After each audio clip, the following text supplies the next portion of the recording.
ಪುಟ್ಟಕ್ಕನ ಮಕ್ಕಳು ಸೀರಿಯಲ್. ಬಂಗಾರಮ್ಮನ ಬಳಿ ಸ್ನೇಹ ಕ್ಷಮೆ, ರಾಧ ಮಾತಿಗೆ ಕಂಠಿ ಗರಂ. ಕಂಠಿ ತನ್ನಿಂದ ದೂರ ಆಗುತ್ತಾನೆ ಎನ್ನುವ ಭಯದಲ್ಲಿ ಇರುತ್ತಾಳೆ ಸ್ನೇಹ. ಆಕೆಗೆ ಕಂಠಿ ಅಂದರೆ ಬಹಳ ಪ್ರೀತಿ. ಅಂಥದರಲ್ಲಿ ಸ್ನೇಹಗೆ ಕಂಠಿ ಡೈವರ್ಸ್ ನೋಟಿಸ್ ಕಂಠಿ ಕಳಿಸಿದ್ದಾನೆ ಎಂದರೂ ನಂಬಲು ಅಸಾಧ್ಯ. ರಾಧ ಹೇಗಾದರೂ ಮಾಡಿ ಕಂಠಿ ಹಾಗೂ ಸ್ನೇಹಳನ್ನು ದೂರ ಮಾಡಬೇಕು ಎಂದು ನೋಡುತ್ತಿರುತ್ತಾಳೆ. ಹಾಗೆಯೇ ಕಂಠಿ ಡೈವರ್ಸ್ ನೋಟಿಸ್ ಕಳುಹಿಸಿದ್ದಾನೆ. ಇದನ್ನೇ ನಿನ್ನ ಸಹಿ ಬೇಕು ಎಂದು ರಾಧ ಹೇಳಿರುವಾಗ ಸ್ನೇಹ ಕಣ್ಣಲ್ಲಿ ನೀರು ಬರುತ್ತದೆ. ಸ್ನೇಹಗ ಏನು ಮಾಡಬೇಕು ಎಂದು ದಿಕ್ಕೆ ತೋಚದ ಹಾಗೆ ಆಗುತ್ತದೆ. ಯಾರ ಬಳಿಯೂ ಹೇಳದೆ ತನ್ನ ಮನದಲ್ಲಿ ನೋವು ನುಂಗಿಕೊಂಡಿರುತ್ತಾಳೆ. ಆದರೆ ಆಕೆಗೆ ಏನು ಮಾಡಬೇಕೆಂದು ತಿಳಿಯದಾಗುತ್ತದೆ. ಬಂಗಾರಮ್ಮನವರ ಬಳಿಗೆ ಬಂದು ಸ್ನೇಹ ಅತ್ತೆಯ ಕಾಲಿಗೆ ಬೀಳುತ್ತಾಳೆ. ಅತ್ತೆ, ನಿಮ್ಮ ಮೇಲೆ ನಾನು ವಿನಾಕಾರಣ ತಪ್ಪು ತಿಳಿದುಕೊಂಡೆ. ಹಾಗೆಯೇ ತಪ್ಪು ಆರೋಪ ಮಾಡಿಬಿಟ್ಟೆ. ನನ್ನನ್ನು ಕ್ಷಮಿಸಿ ಅತ್ತೆ. ಒಬ್ಬರು ನಿಮ್ಮ ಬಗ್ಗೆ ಮಾತನಾಡಿದಾಗ ಅದನ್ನು ಪರಾಮರ್ಶಿಸದೆ ನಾನು ನಿಜ ಎಂದು ತಿಳಿದುಕೊಂಡೆ. ನಾನು ದುಡುಕಿ ತೆಗೆದುಕೊಂಡ ನಿರ್ಧಾರದಿಂದ ನಿಮಗೆ ನೋವು ಆಗಿದೆ ಎನ್ನುವುದು ನನಗೆ ಚೆನ್ನಾಗಿ ಗೊತ್ತಿದೆ. ದಯವಿಟ್ಟು ನನ್ನನ್ನು ಕ್ಷಮಿಸಿ ಎಂದು ಕಾಲಿಗೆ ಬೀಳುತ್ತಾಳೆ. ಬಂಗಾರಮ್ಮ ಆಕೆಯ ಕಾಲಿಗೆ ಬಿದ್ದ ಸ್ನೇಹಳನ್ನು ಸರಿ ಎದ್ದೇಳು ಎನ್ನುತ್ತಾಳೆ.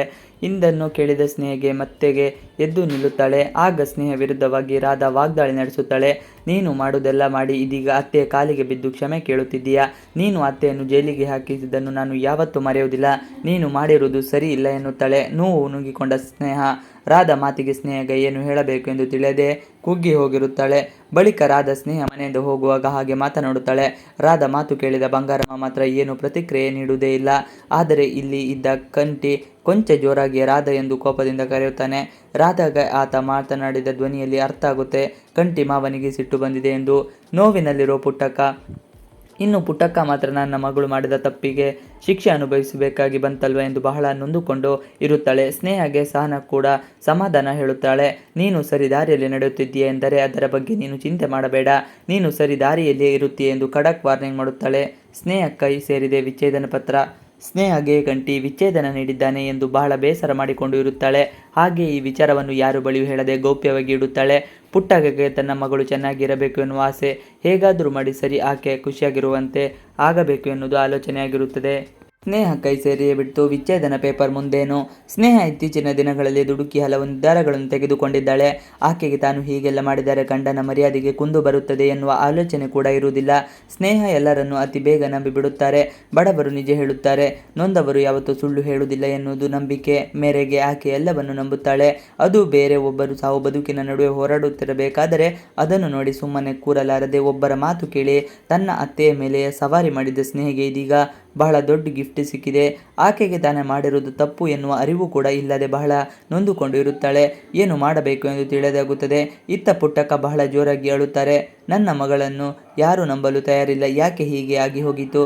ನನ್ನ ಮಗಳು ಮಾಡಿದ ತಪ್ಪು ತಪ್ಪೆ. ಆದರೆ ಆಕೆ ಪದ್ಮಗೆ ಹಣ ಕೊಟ್ಟು ಇದೆಲ್ಲ ಮಾಡಿಸಿದ್ದಾಳೆ ಎಂದರೆ ನನಗೆ ನಂಬಲು ಅಸಾಧ್ಯ ಎನ್ನುವುದು ಪುಟ್ಟಕ್ಕನ ವಾದ. ಸ್ನೇಹನನ್ನು ಆಕೆಯ ಗಂಡನೇ ನಂಬದೇ ಇರಬೇಕಾದರೆ ಇನ್ನು ಮನೆಯವರು ನಂಬುವುದಾದರೂ ಹೇಗೆ ಎನ್ನುವುದು ಎಲ್ಲರ ಪ್ರಶ್ನೆ. ಇದೀಗ ರಾಧ ಕೂಡ ಸ್ನೇಹನ ಮೇಲೆ ಸವಾರಿ ಮಾಡಲು ಹೊರಟಿದ್ದಾಳೆ. ರಾಧಾಗೆ ಸ್ನೇಹ ಅಂದರೆ ಇಷ್ಟ ಇಲ್ಲ. ಹೇಗಾದರೂ ಮಾಡಿ ಸ್ನೇಹಳಿಂದ ತನ್ನ ಮಾವನನ್ನು ದೂರ ಮಾಡಬೇಕು, ತನ್ನ ಮಾವ ತನ್ನವನು ಆಗಬೇಕು ಎನ್ನುವ ಆಸೆ. ಆಕೆ ಸ್ನೇಹಗೆ ಇಲ್ಲ ಸಲ್ಲದವನ್ನು ಹೇಳಿ ಸ್ನೇಹ ಮನೆಯಿಂದ ಹೊರ ಹೋಗುವಂತೆ ಹೇಳುತ್ತಾಳೆ. ಆದರೆ ಪುಟ್ಟಕ್ಕ ನನ್ನ ಮಗಳು ಯಾವತ್ತೂ ಹಾಗೆ ಮಾಡುವುದಿಲ್ಲ. ಆಕೆ ಕೊಂಚ ಹಠಮಾರಿ, ನ್ಯಾಯದ ಪರ ನಿಲ್ಲುವವಳು. ಆದರೆ ಆಕೆಗೆ ಅನ್ಯಾಯ ಕಂಡರೆ ಸಹಿಸುವುದಿಲ್ಲ. ನೇರವಾಗಿ ಮಾತನಾಡುತ್ತಾಳೆ. ದಯವಿಟ್ಟು ನನ್ನ ಮಗಳ ಬಗ್ಗೆ ಇಲ್ಲ ಸಲ್ಲದವನ್ನು ಹೇಳಬೇಡಿ ಅಮ್ಮನವರೇ. ನಾನು ಈಗಾಗಲೇ ಮೊದಲ ಮಗಳ ವಿಚಾರದಲ್ಲಿ ನಾನು ಈಗಾಗಲೇ ಬಹಳ ನೋವನ್ನು ಅನುಭವಿಸಿದ್ದೇನೆ. ಇದೀಗ ಸ್ನೇಹ ವಿಚಾರ ಕೂಡ ಅದೇ. ಆದರೆ ಏನು ಮಾಡುವುದು ಎಂದು ಬಹಳ ಆತಂಕದಲ್ಲಿ ಇರುತ್ತಾಳೆ. ಕಾಲು ಹಿಡಿಯಲು ಬಂದ ಪುಟ್ಟಕ್ಕ. ಕೊನೆಗೆ ಪುಟ್ಟಕ್ಕ ಬಂಗಾರಮ್ಮನವರ ಕಾಲು ಹಿಡಿಯಲು ಬರುತ್ತಾರೆ. ಅಮ್ಮನವರೇ, ನನ್ನ ಮಗಳು ತಪ್ಪು ಮಾಡಿದ್ದರೆ ಆಕೆಯನ್ನು ಕ್ಷಮಿಸಿ ಅಮ್ಮನವರೇ, ನಿಮ್ಮ ಕಾಲು ಹಿಡಿಯುತ್ತೇನೆ ಎಂದು ಕಾಲಿಗೆ ಬೀಳಲು ಮುಂದಾಗುತ್ತಾಳೆ. ಆದರೆ ಇದನ್ನು ನೋಡಿದ ಸ್ನೇಹ, ಅವ್ವ, ನೀನು ಯಾರ ಕಾಲಿಗೂ ಬೀಳುವ ಅಗತ್ಯ ಇಲ್ಲ. ಅತ್ತೆಯವರೇ ನನ್ನ ಬಳಿ ಮನೆ ಬಿಟ್ಟು ಹೋಗು ಎಂದರೆ ನಾನು ಖಂಡಿತವಾಗಿ ಮನೆ ಬಿಟ್ಟು ಹೋಗುತ್ತೇನೆ ಎಂದು ಹೇಳುತ್ತಾಳೆ. ಅಮ್ಮನ ಮಾತಿಗೆ ಮೌನ ತಾಳಿದ ಕಂಠಿ, ನಾನು ಯಾರನ್ನು ಈ ಮನೆಯಲ್ಲಿ ಸ್ವಾಗತಿಸಿಲ್ಲ. ಯಾರು ಈ ಮನೆಗೆ ನಿನ್ನನ್ನು ಕರೆದುಕೊಂಡು ಬಂದರೋ ಅವರೇ ಇದರ ಬಗ್ಗೆ ನಿರ್ಧಾರ ಮಾಡಲಿ ಎಂದು ಕಂಠಿಯ ಮುಖ ನೋಡಿ ಹೇಳುತ್ತಾಳೆ. ಬಳಿಕ ಅಲ್ಲಿಂದ ಬಂಗಾರಮ್ಮ ಹೊರಡುತ್ತಾಳೆ. ಪುಟ್ಟಕ್ಕಗೆ ಮಾತ್ರ ಏನು ಮಾಡಬೇಕು ಎಂದು ತಿಳಿಯದೆ ಕಂಗಾಲಾಗಿ ಬಿಡುತ್ತಾಳೆ. ಕಂಠಿ ಕೂಡ ಸ್ನೇಹ ಹಾಗೂ ಪುಟ್ಟಕ್ಕ ಬಳಿ ಬಂದು ಮಾತನಾಡದೆ ಬಂಗಾರಮ್ಮನವರ ಹಿಂದೆ ಹೋಗುತ್ತಾನೆ. ಪುಟ್ಟಕ್ಕ ಸ್ನೇಹಳನ್ನು ಬಿಗಿದಪ್ಪಿ ಅಳುತ್ತಾಳೆ. ಮಾಡದ ತಪ್ಪಿಗೆ ಸ್ನೇಹಗೆ ಶಿಕ್ಷೆ.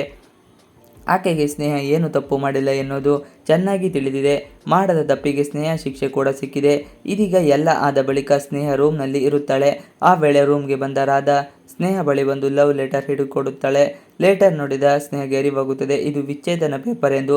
ಆ ಕೂಡಲೇ ಅದನ್ನು ನೋಡಿದ ಸ್ನೇಹಗೆ ಸಿಡಿಲು ಎರಗಿದ ಹಾಗೆ ಆಗುತ್ತದೆ. ಮಗಳ ಜೀವನ ಸರಿಪಡಿಸಲು ಹೋಗಿ ಸಂಕಷ್ಟಕ್ಕೆ ಸಿಲುಕಿಸಿದ ಪುಟ್ಟಕ್ಕ.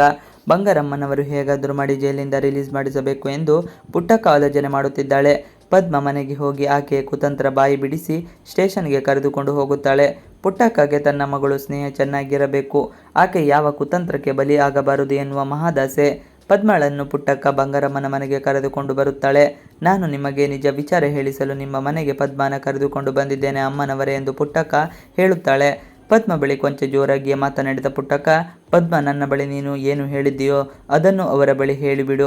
ಇಲ್ಲ ಎಂದರೆ ಪರಿಣಾಮ ಸರಿ ಇರುವುದಿಲ್ಲ. ನೀನು ಯಾಕೆ ಹೀಗೆ ಮಾಡುತ್ತೀಯ ಎನ್ನುವ ಅರಿವು ನಿನಗೆ ಇದೆಯಾ?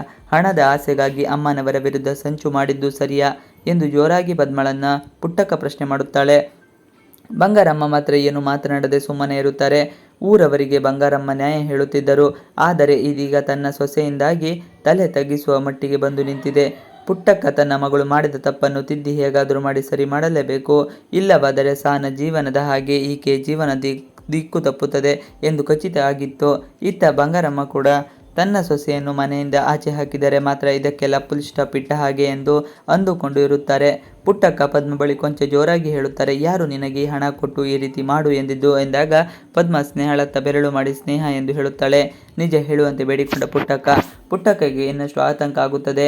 ನನ್ನ ಮಗಳು ಯಾವತ್ತೂ ಹೀಗೆ ಮಾಡುವವಳು ಅಲ್ಲ, ಆಕೆ ಬಹಳ ಒಳ್ಳೆಯವಳು. ಆಕೆಗೆ ಹಣ ಕೊಟ್ಟು ನಿನ್ನ ಬಳಿ ಹೀಗೆಲ್ಲ ನಡೆದುಕೊಳ್ಳುತ್ತಾಳೆ ಎಂದು ನಿಮಗೆ ಅನಿಸುತ್ತದೆಯೇ ಎಂದು ಕೇಳಿದಾಗ ಬಂಗಾರಮ್ಮ ಕೊಂಚ ಜೋರಾಗಿ ಹೇಳುತ್ತಾರೆ, ಎದುರಲ್ಲಿಯೇ ಸಾಕ್ಷಿ ಇರಬೇಕಾದರೆ ನೀನು ಹೇಗೆ ಇದನ್ನು ಸಮರ್ಥನೆ ಮಾಡಿಕೊಳ್ಳುತ್ತಿದ್ದೀಯಾ? ಸಾಕು ಪುಟ್ಟಕ್ಕ, ನಿನ್ನ ಮಗಳ ಕಡೆಗೆ ನೀನು ಮಾತನಾಡಿದು ಸಾಕು, ಇನ್ನಾದರೂ ಕೊಂಚ ಯೋಚನೆ ಮಾಡಿ ಮಾತನಾಡು ಎಂದು ಹೇಳುತ್ತಾಳೆ. ಸುಳ್ಳು ಆರೋಪ ಕೇಳಿ ನೊಂದ ಪುಟ್ಟಕ್ಕ ಮಾತ್ರ ಯಾರು ಏನೇ ಹೇಳಲಿ ಸ್ನೇಹ ಈ ಥರ ಕೆಲಸ ಮಾಡುತ್ತಾಳೆ ಎಂದು ನಾನು ನಂಬುವುದಿಲ್ಲ ಎಂದು ಹೇಳಿ ಪದ್ಮಳನ್ನು ಗದರಿಸಿ ಕೇಳುತ್ತಾಳೆ. ಪದ್ಮ, ನಿಜ ಸಂಗತಿ ಹೀಗೆ ಮಾಡಿದ್ದು ಎಂದಾಗ ಪದ್ಮ, ನಿಮ್ಮ ಮಗಳು ಸ್ನೇಹನೇ ಹಣ ಕೊಟ್ಟು ಹೀಗೆ ಮಾಡಿ ಎಂದಳು ಎನ್ನುತ್ತಾಳೆ. ಪುಟ್ಟಕ್ಕಗೆ ಏನು ಮಾಡಬೇಕು ಎಂದು ತಿಳಿದಾಗುತ್ತದೆ. ಪುಟ್ಟಕ್ಕ ಶ್ರೀ ಬಳಿ, ನೀನು ಇದನ್ನೆಲ್ಲ ನಂಬುತ್ತೀಯಾ? ಇದನ್ನೆಲ್ಲ ಸ್ನೇಹ ಮಾಡಿದಳು ಎಂದು ನಿನಗೆ ಅನಿಸುತ್ತದೆ ಎಂದಾಗ ಕಂಠಿ ಮುಖ ಕೆಳಗೆ ಮಾಡುತ್ತಾನೆ. ರಾಧಾ ಹೊಸ ವರಸೆ. ಕಂಠಿ ತಂದೆ ಬಳಿ ಕೂಡ ಪುಟ್ಟಕ್ಕ ಇದೇ ಪ್ರಶ್ನೆ ಮಾಡುತ್ತಾಳೆ. ಅದಕ್ಕೆ ಅವರು ಮಾತನಾಡದೆ ಮೌನವಾಗಿ ಉಳಿದು ಬಿಡುತ್ತಾರೆ. ಇದೇ ಸರಿಯಾದ ಚಾನ್ಸ್ ಎಂದು ರಾಧಾ ಮಾತನಾಡುತ್ತಾಳೆ. ಪುಟ್ಟಕ್ಕ, ನಿಮಗೆ ಈಗ ತಿಳಿದಿಲ್ವಾ ಸ್ನೇಹ ಮಾಡಿದ ಕಿತಾಪತಿ ಕೆಲಸ ಎಷ್ಟೆಲ್ಲ ಸಂಕಷ್ಟಕ್ಕೆ ಕಾರಣ ಆಯಿತು ಎಂದು? ಇನ್ನಾದರೂ ನೀವು ನಿಮ್ಮ ಮಗಳ ಪರ ವಹಿಸುವುದನ್ನು ಬಿಡಿ. ನಿಮ್ಮ ಮಗಳು ಈ ರೀತಿ ನಡೆದುಕೊಳ್ಳುತ್ತಾಳೆ ಎನ್ನುವ ಸಣ್ಣ ಅರಿವು ನಮಗೆ ಇರಲಿಲ್ಲ. ಇನ್ನಾದರೂ ಈಕೆ ಮಾಡಿದ ತಪ್ಪನ್ನು ಮುಚ್ಚಿಡಲು ಯತ್ನಿಸಬೇಡಿ ಎನ್ನುತ್ತಾಳೆ ರಾಧಾ ಮಾತಿಗೆ ಮನೆ ಮಂದಿ ಶಾಕ್. ನನ್ನ ಅತ್ತೆಯ ಮೇಲೆ ಸ್ನೇಹ ಇಷ್ಟು ಕೋಪ ಇದ್ದರೆ ಆಕೆ ಯಾಕೆ ಇನ್ನು ಈ ಮನೆಯಲ್ಲಿ ಇದ್ದಳು ಎನ್ನುವುದೇ ಅರ್ಥ ಆಗುತ್ತಿಲ್ಲ. ಅಷ್ಟಿದ್ದವಳು ಈ ಮನೆ ಬಿಟ್ಟು ಹೋಗಲಿ ಎಂದು ಹೇಳುತ್ತಾಳೆ. ಇದನ್ನು ಕೇಳಿದ ಮನೆ ಮಂದಿಗೆ ಶಾಕ್ ಆಗುತ್ತದೆ. ಪುಟ್ಟಕ್ಕ ಬಳಿ ರಾಧಾ ಹೇಳುತ್ತಾಳೆ, ನೀವು ನಿಮ್ಮ ಮಗಳನ್ನು ನಿಮ್ಮ ಮನೆಗೆ ಕರೆದುಕೊಂಡು ಹೋಗಿ, ಈಕೆ ಇಲ್ಲಿ ಇದ್ದರೆ ನನ್ನ ಅತ್ತೆಗೆ ಸಂಕಷ್ಟ ಎಂದು ಹೇಳುತ್ತಾಳೆ. ಮುಂದೇನಾಗುತ್ತೆ ಎಂಬುದನ್ನು ಕಾದು ನೋಡಬೇಕಾಗಿದೆ. ಇವಿಷ್ಟು ಇವತ್ತಿನ ವಿಡಿಯೋ. ಈ ವಿಡಿಯೋ ನಿಮಗೆ ಇಷ್ಟ ಆದರೆ please like, share and subscribe ಮಾಡಿ. ನೀವಿನ್ನು ನಮ್ಮ ಯೂಟ್ಯೂಬ್ ಚಾನಲ್ಗೆ ಸಬ್ಸ್ಕ್ರೈಬ್ ಆಗಿಲ್ಲ ಅಂದರೆ ಬೇಗ ಸಬ್ಸ್ಕ್ರೈಬ್ ಮಾಡ್ಕೊಳ್ಳಿ. ನಾವು ಹಾಕುವಂಥ ಎಲ್ಲ ವಿಡಿಯೋಗಳು ನಿಮಗೆ ನೋಟಿಫಿಕೇಶನ್ ಮುಖಾಂತರ ದೊರೆಯುತ್ತದೆ. Thanks for watching video. Please like, share and subscribe our channel for more videos.